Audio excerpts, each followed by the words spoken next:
Hola, ¿qué tal? ¿Cómo estás? Hoy, con otro capítulo de Una tertulia con los místicos, traemos un tema espectacular. Creo que muchos pueden llegar a sentirse identificados con este tema porque capaz que lo conocen por lo menos superficialmente. Y para empezar con esto, estaría bueno hablar de un poco de todo lo que venimos hablando sobre el budismo, vamos a hablar un poco, pero Sí, entender como su base.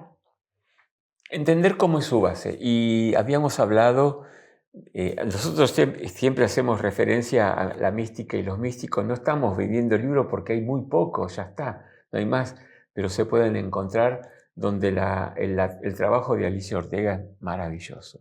Pero también hoy vamos a hablar de un autor que trabaja en la neurociencia, Francisco Rubio, que hay libros de él, actualmente está Es en un médico español que se español. ocupa de todo lo que tiene que ver con la mente, no solamente es Neurociencia, hace neurociencia sí, y la psiquiatría y cómo funciona la neurología.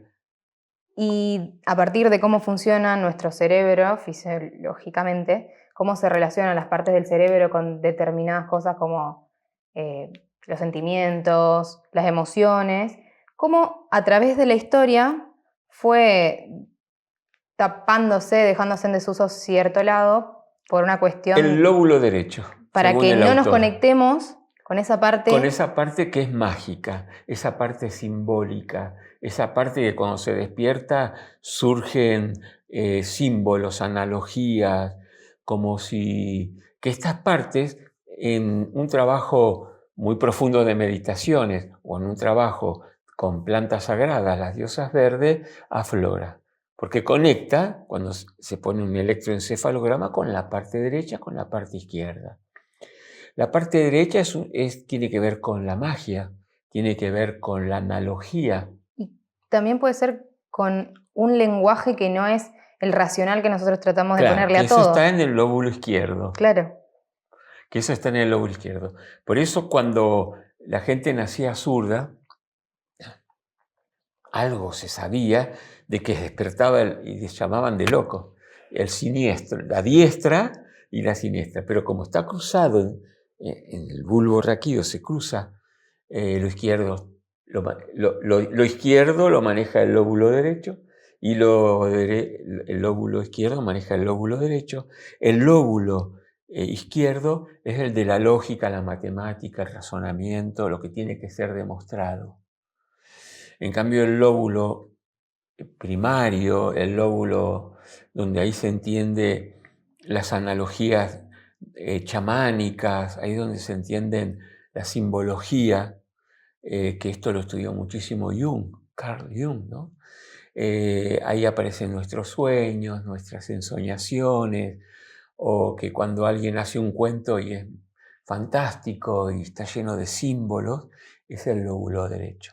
El lóbulo derecho lo activaban con danzas, danzaban toda la noche, con plantas sagradas, con respiraciones, los yogis.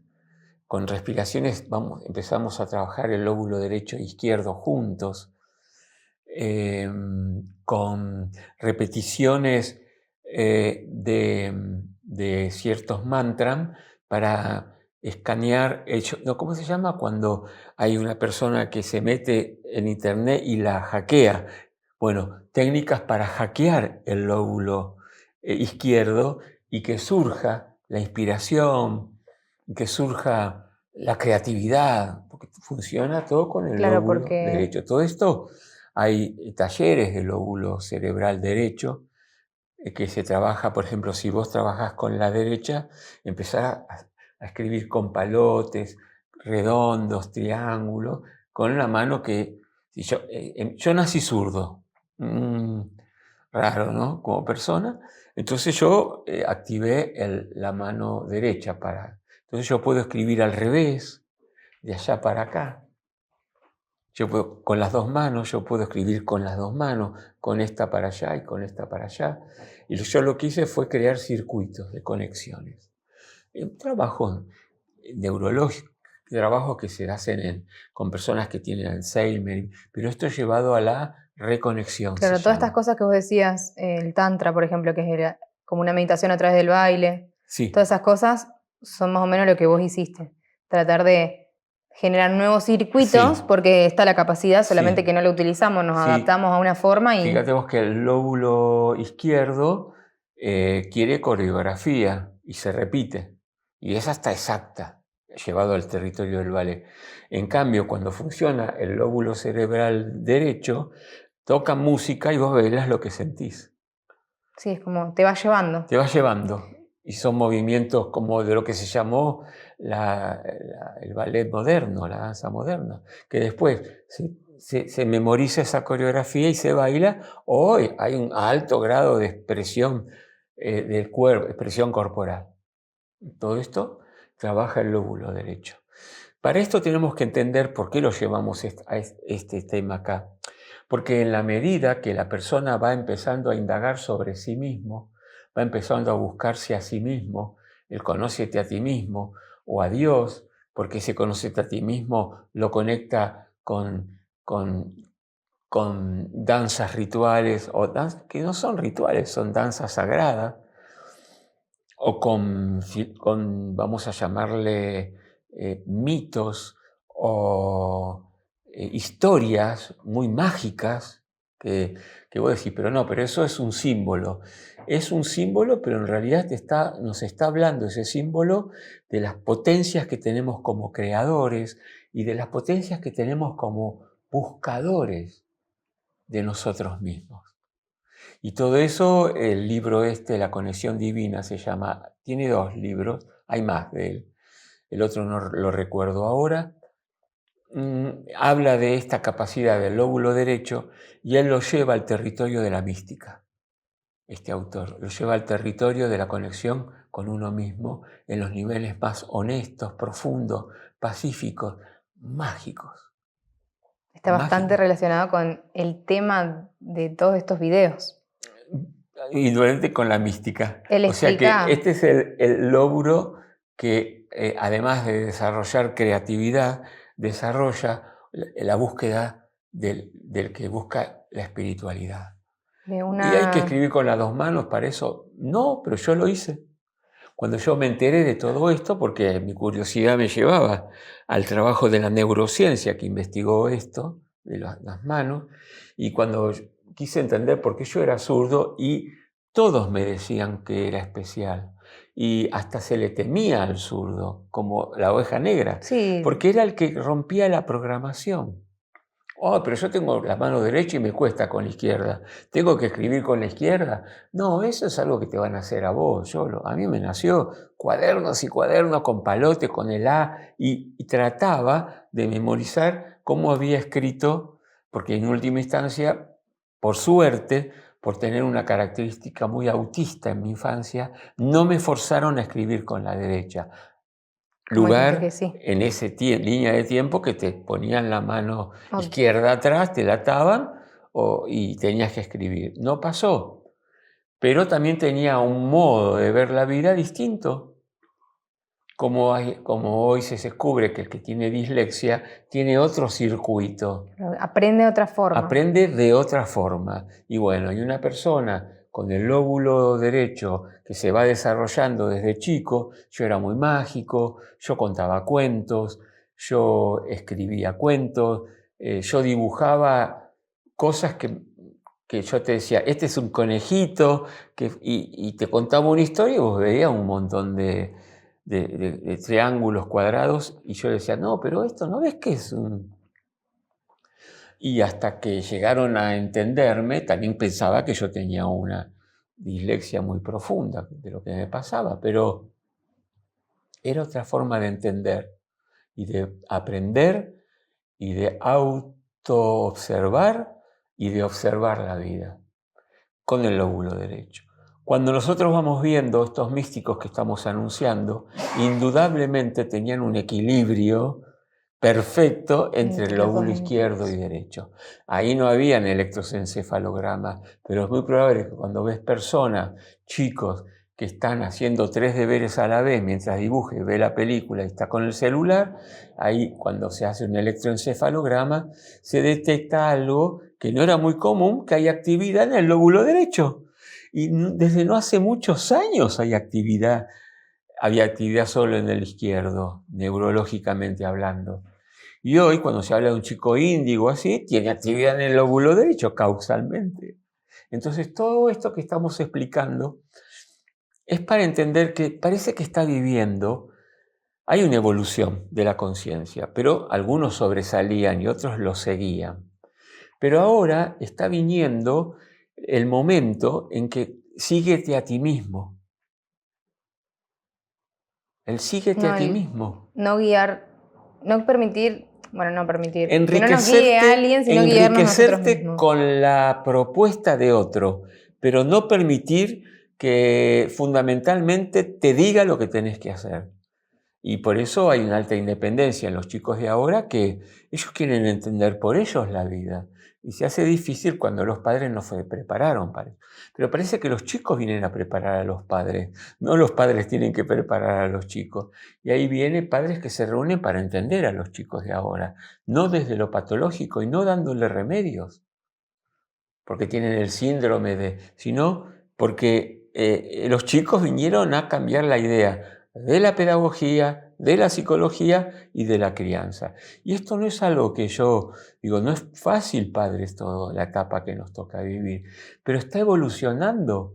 Dentro de 100 años, esta vida que nosotros vivimos de chico, porque estamos ahora en un tiempo bisagra, va a ser historia, prehistoria. Para los chicos va a ser en la niñez y en la adolescencia, en lo que están viviendo hoy, que se llaman los millennials, los esto, que tienen distintos nombres. Son como el inicio también de todo ese cambio. Es el inicio de un cambio de la evolución de la conciencia.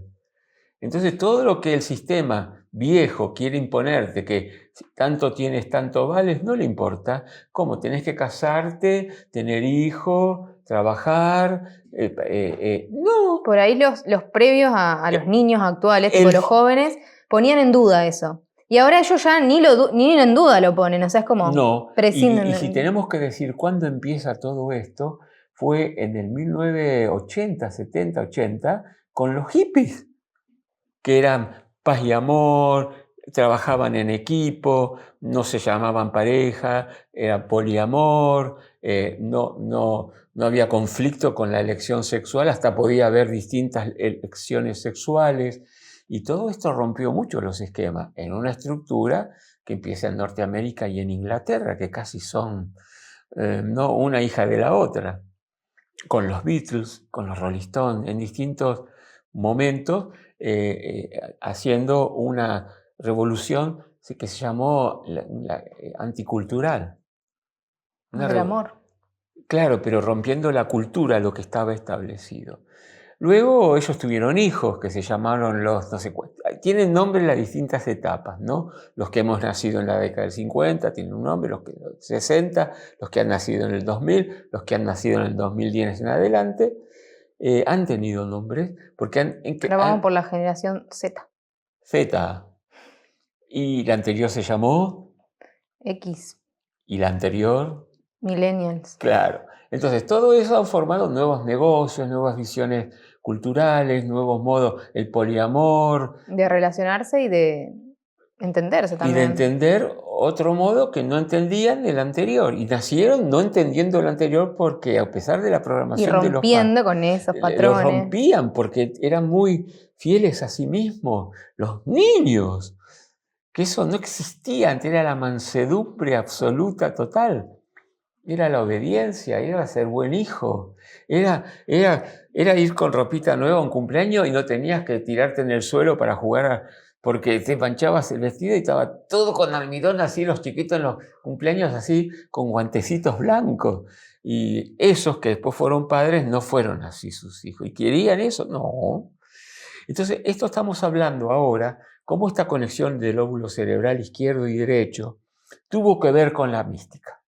Más de lo que no nos imaginamos. Todo, en realidad. Sí. Y tuvo que ver también con la evolución cultural de los últimos años. No podemos negar que a partir de la década del 40, 50, hubo una evolución, casi una revolución de la conciencia. Y luego en esa revolución de la conciencia no es casual que aparezca el Internet, que aparezcan Wi-Fi. Nuevas formas de comunicarse. Forma de comunicar en un instante por medio de primero el teléfono y después Internet. ¿Y por qué? Porque fue paralelo a la conciencia de la conciencia humana. Eso va paralelo. No es casual. También. Y la gente dice, ¿cuál fue el huevo o la gallina? Porque hubo gente que ya nació con esa inteligencia, fue que creó el Internet, el Wi-Fi, o es porque la gente inteligente creó ese sistema, o es que ese sistema creó la gente inteligente. No. La evolución de la vida está en relación directa a la conciencia de la persona. No se va a crear nada que el ser humano no entienda cómo crearlo. ¿Cuál es el huevo de la gallina? No hay huevo de gallina. Es la humanidad que está evolucionando el arte, la pedagogía, la psicología, que hoy es psicología transpersonal. Buenísimo lo que hizo Freud, pero fue en el 1910. Bien, y todo esto vamos ahora a otro autor. Antes habíamos visto a Sri Ramakrishna, y hoy vamos a ver a otro autor que usaron la autorrealización, que probaron más momento, menos momento, lo que había, pero no les cerraba. Pero sirvió como también... Les sirvió para hacer una búsqueda de autobúsqueda, de autoobservación y de autorrealización. Tus herramientas están buenísimas, pero no me gusta tu método. Y lo adaptó a poder encontrarlo a través de sí mismo. De sí mismo, descubriendo métodos, técnicas y creando también un sistema que no lo creó él, como el sistema cristiano lo crearon los discípulos, él no, él simplemente lo vivió, lo experimentó y su fe lo hizo ser fiel hasta el último momento. Lo mismo pasó, se asemejan, pero Gautama el Buda nació en el año 560 antes de Cristo. 3 antes de Cristo. 530 antes de Cristo. 526. 26 antes de Cristo. Y bueno, ese es el tema de hoy. Ese es el tema de hoy. Gautama el Buda. Siddhartha. Siddhartha Gautama.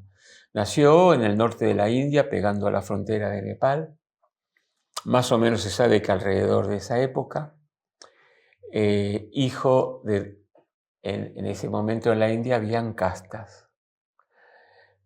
Sus padres estaban dentro de la casta de los guerreros. Fuerte casta. Venían antes los comerciantes, la primera eran los intocables y la que le seguía eran la de los brahmanes, que eran los religiosos.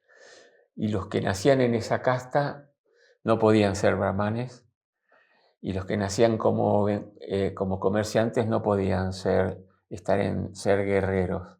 Era de padre a hijo. Sí, claro, se mantenía. Y tenían estructuras, modos de vivir, ceremonias, rituales, permisos, dogmas muy marcados. Ninguno de los intocables, el pobre, podía llegar a ni ser tocados ni por un comerciante, eran violados, pero después tenían la herramienta para limpiarse. Toda ley tiene su trampita, ¿no?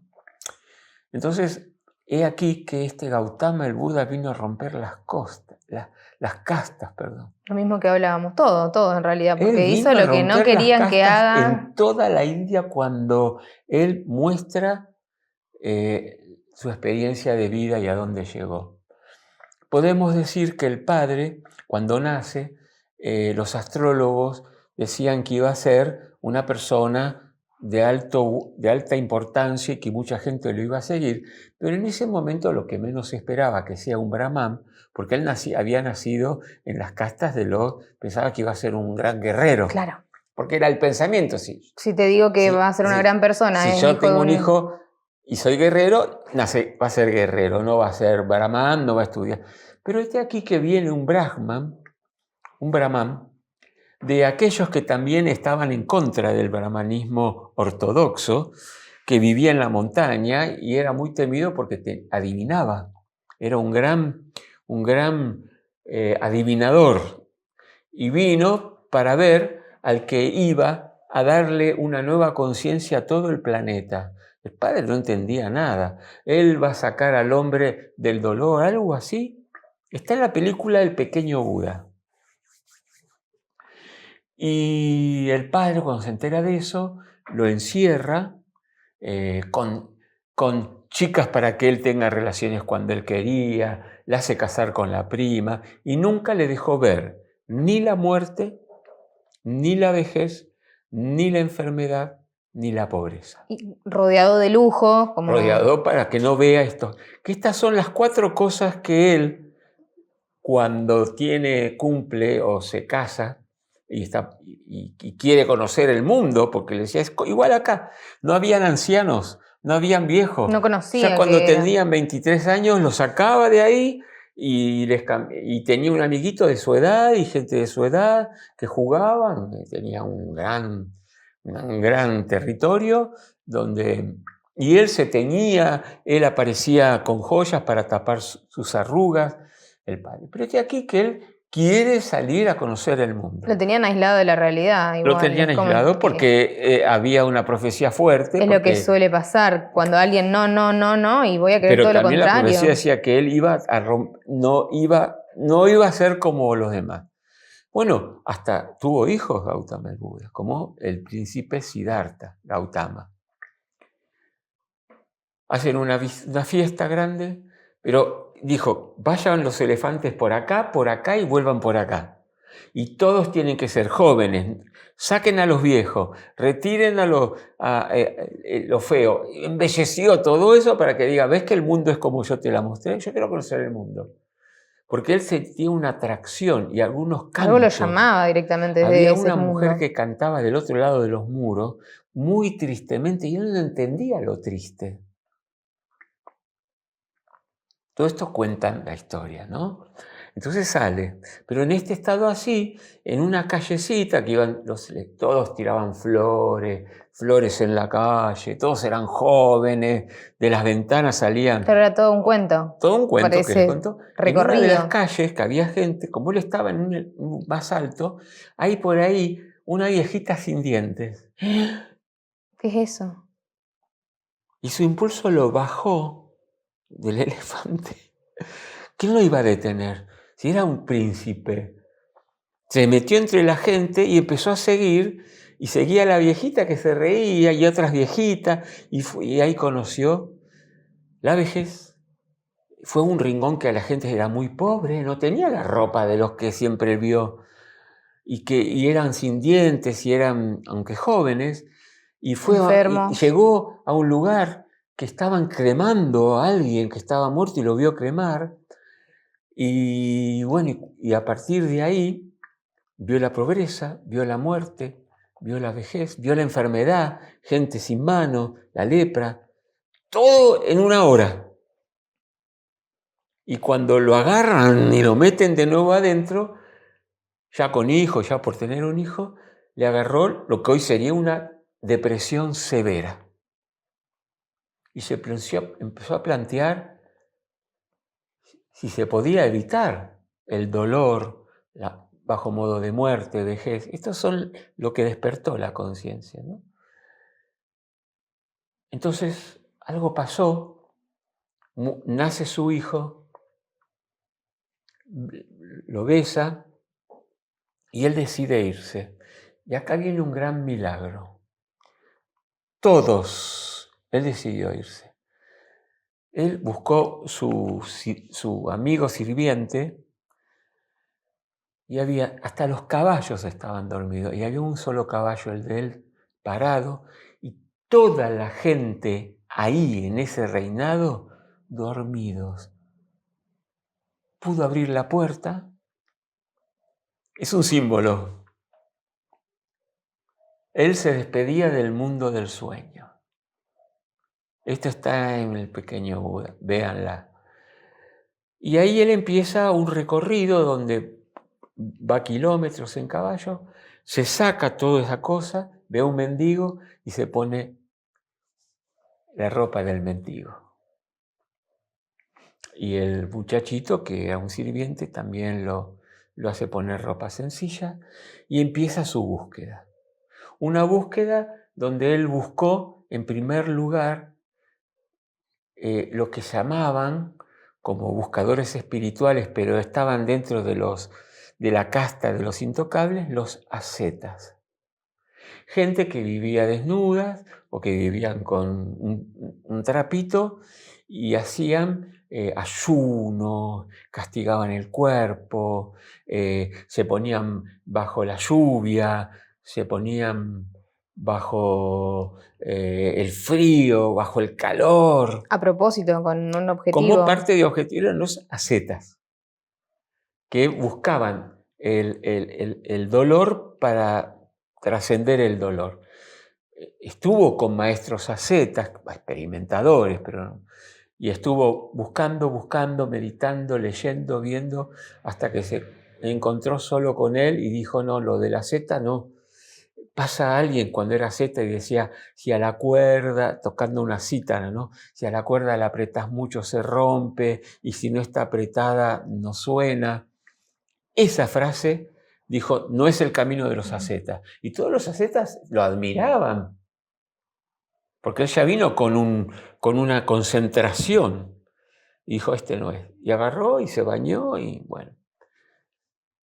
Ahí viene una etapa que es la que él empieza a construir una conexión con su interior, que le decía, no, vos comé, vos fluí, vos pedí comida, la comida que te dan es la que Dios quiere que vos comas, si ese día no te dan comida, no, si no tenés hambre, no comas, si sentís que tu cuerpo tiene olor, bañate. No es a través de la tensión del dolor. Uh-huh. Lo aprendió esa lección. Hasta que llega un momento en que también lo seguían los ascetas, porque era distinto, porque él cada vez era más equilibrado, sus meditaciones eran más, alrededor de él se iluminaba, había una luz alrededor de él, hasta que un día estaba él meditando y viene una cobra gigante, una anaconda cobra, y se para detrás de él y para cubrirlo del agua abre la cabeza y lo protege. Ahí empezaron a ver ahí empiezan los discípulos. Claro, ya visto como otra cosa, ¿no? Como uno más, por así decirlo, más Claro, ya no que era uno más. Y después tienen una experiencia con Kamamara, que es el demonio, que es la ilusión, la tentación, lo que nos lleva afuera, lo que nos distrae, que lo llamaron el Maya. Y lo tentaron con 4 chicas, que era la lujuria, la envidia, y le tiraban flores, y él hubo un momento en que hacía así, y todo eso se desintegraba. Llegó un momento en que apareció la imagen de él, ahí enfrente, al lado de un charquito de agua, y le decía, ya está, esto ya está, no, nunca vas a encontrar a Dios. La duda. Y él lo mira fijo, pone la mano en el agua y se va desintegrando la imagen de él y aparece la imagen de lo que para ellos era Kamamara, el Dios de la ilusión, el que no te permite creer en vos, el que no te permite creer en Dios, el que te va a tentar con la obsesión, con la droga, con la economía, con la filosofía, y no te deja centrarte en vos. Entonces, es el poder de Gautama, que se llama después Buda, el despierto, el iluminado, el que ya no puede ser distraído de que él es una gota del océano de la divinidad y lo puede sostener. A partir de ahí comienza la historia de ir encontrándose con sus discípulos. ¿Cómo vamos de tiempo, Iván? Bien. ¿Le damos a una segunda parte? Bien. ¿Algo más que podamos decir de ahora como para enganchar al próximo? Indudablemente en ese viaje que hizo, que fue conociendo a sus discípulos y las charlas que tenía con él, nunca escribió nada, no existía grabadores. Lo que conocemos a día de hoy en realidad es lo que se fue transmitiendo por los demás, que es lo que vamos a hablar. Contar, ¿sí? Así que pueden ver acá abajo. Sí. Pueden ver acá abajo el video que vamos a hacer, que es la continuación de este. ¿Sí? O si te llega el que ya hablamos del camino de Gautama el Buda, sabés que hay uno anterior. Bien, buenísimo. Gracias por estar aquí en Tertulia con los místicos.